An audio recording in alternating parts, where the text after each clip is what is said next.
Welcome to this explainer. Today, we're diving into a really incredible piece of source material. We're going to treat this article exactly like a forensic legal brief, straight from the Department of Justice. Now, to be clear right up front, we aren't looking at personal criminal misconduct here. Instead, what this article lays out is a definitive, airtight administrative indictment. It tells the complete story of a massive bureaucratic failure by the civil administration, specifically the Deputy Commissioner of Amritsar, K.B.S. Sidhu. We're going to see exactly how his failure to use the constitutional tools available to him directly enabled mass human rights abuses in Punjab during the 1990s. We'll be breaking down this case of administrative misconduct step by step. First, we'll look at the human paper trail, then the civilian checkpoint, third, the statutory arsenal available to the office, fourth, a crucial 49-day window of silence, and finally, what the source calls the missing record test. Let's get right into it. Starting off with Part 1, the human paper trail, and the sheer scale of this administrative failure. 2,097.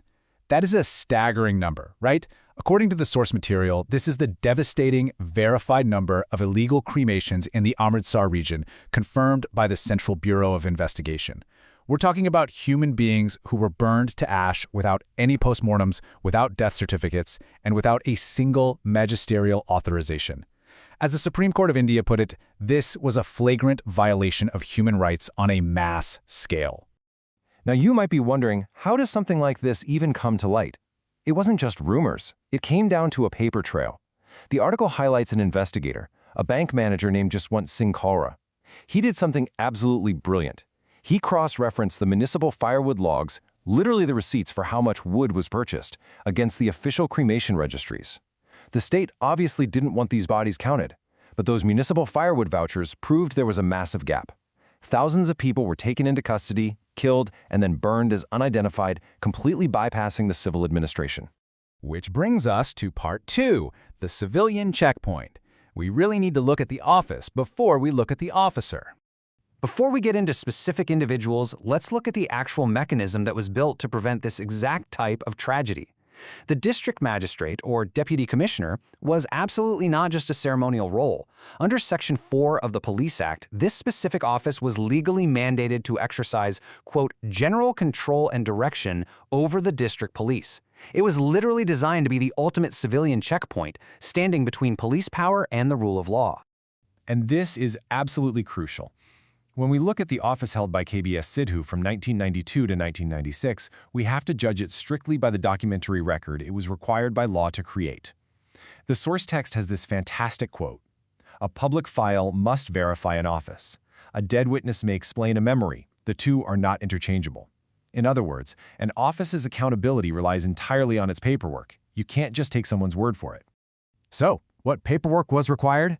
That takes us to Part 3, the statutory arsenal. These were mandatory obligations, not just discretionary choices. Look at the language in these statutes from the Code of Criminal Procedure. The key word here is shall. Section 58 said police shall report all warrantless arrests to the district magistrate. Section 174 made it mandatory to report suspicious deaths. These weren't suggestions. These reporting mechanisms were purposely designed to generate a paper trail that would make secret detention practically impossible. But when we look at the administrative reality, not a single one of these records has been produced. And it wasn't just the criminal code. Add in the core constitutional protections under Articles 21 and 22, plus Section 56 demanding magisterial production and Section 176(1) granting the power to inquire into police custody deaths. The deputy commissioner possessed a complete statutory arsenal to protect the life and property of the men, women, and children under his jurisdiction. He had the tools. But the documentary outputs of those tools, they've been completely missing from the public record for over 30 years. Moving to Part 4, we hit a very specific, chilling time frame. Let's look at the 49 days of silence and the disappearance of Jaswant Singh Khalra himself. The article zooms in on this hyper-specific window of time, calling it the disciplinary center of the archive. On September 6, 1995, Jaswant Singh Khalra, the very investigator who exposed the firewood logs, was abducted in broad daylight, right from within the district magistrate's own jurisdiction. The next day, an FIR was filed. By September 11th, the Supreme Court of India was actively issuing notices. We know Khalra was alive in illegal custody until at least October 24th. That is exactly 49 days, where a massive, incredibly loud legal alarm was ringing. Now, contrast what the Supreme Court was doing with the total administrative silence locally. Over those exact 49 days, the Supreme Court is actively litigating habeas corpus, ordering inquiries, transferring officers. It's an absolute flurry of legal action. But from the Deputy Commissioner's office, complete silence. Zero produced documents. No search warrant, no formal escalation, no written demand to the police, nothing. And keep in mind, a functioning district magistrate's office had plenty of tools they could use immediately without waiting for any judicial permission. They could have issued a Section 97 search warrant. They could have marked a formal inquiry, sent written demands to the local superintendents of police, or escalated things in writing to the governor and chief secretary. But there's just no record showing that any of these mandatory standard administrative actions were ever taken to find a disappeared human rights defender in their own district. Which brings us to our final section, Part 5, the missing record test, and the ultimate evidentiary verdict of this explainer. The official in charge at the time, K.B.S. Sidhu, has reportedly stated in interviews that he did, in fact, mark an inquiry when his office was informed of Khalra's abduction. Well, that leads to a remarkably simple question. Where is the inquiry file? If the district magistrate marked an inquiry on a case that was being actively litigated by the Supreme Court, that document simply must exist somewhere in the state's archives, right?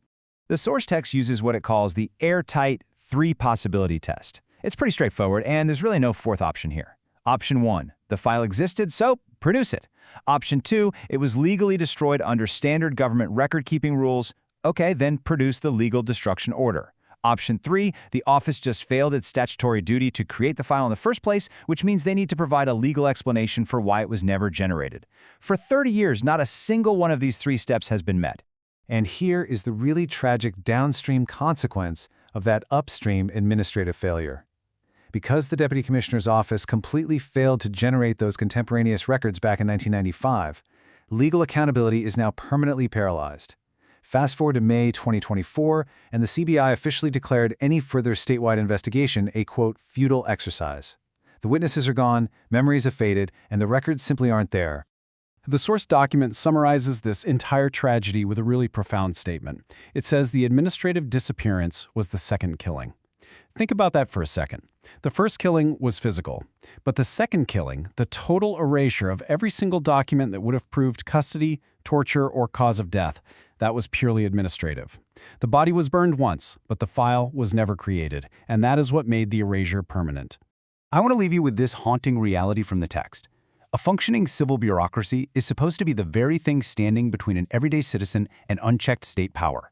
If the administrative disappearance is what ultimately makes a physical disappearance permanent, how can an office designed to be the ultimate civilian shield ever justify its own missing paper trail? It's a huge question about administrative accountability. I highly encourage you to dive into the source materials to fully grasp the entire scope of this historical failure. Thanks so much for joining me for this explainer, and keep asking the tough questions.